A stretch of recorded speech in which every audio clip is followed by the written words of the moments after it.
Slimane Zeguidour, vous êtes notre éditorialiste. Bonsoir. C'est une vieille Bonsoir. litanie de l'islam politique, mais à laquelle le président turc ne s'est rallié que relativement tard, finalement. Alors pourquoi cette décision maintenant? Il n'a jamais été aussi mal en point et il a besoin d'un coup d'éclat. Pensez que son armée est enlisée en Syrie et en Libye. Ce sont des conflits qui sont de véritables gouffres financiers.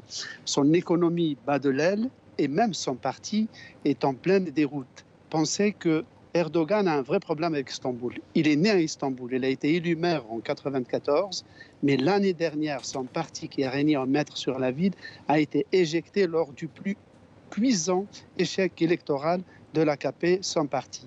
Donc, chassé d'Istanbul par la porte de la politique, il veut revenir par la fenêtre de la religion. Alors concrètement, Slimane, transformer l'ancienne basilique et actuel musée en mosquée, est-ce que c'est réalisable? C'est un coup d'épée dans l'eau, c'est absolument irréalisable. Pourquoi? Il faut faire la différence entre un lieu de prière. Les musulmans peuvent canoniquement prier n'importe où.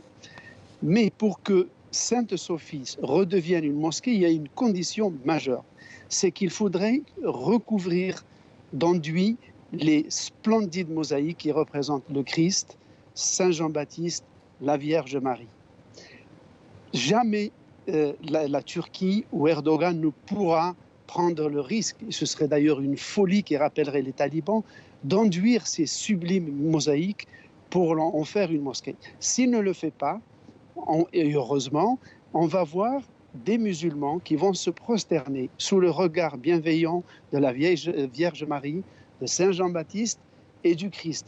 Ce serait un lieu de prière écuménique, mais sans doute pas une mosquée cathédrale.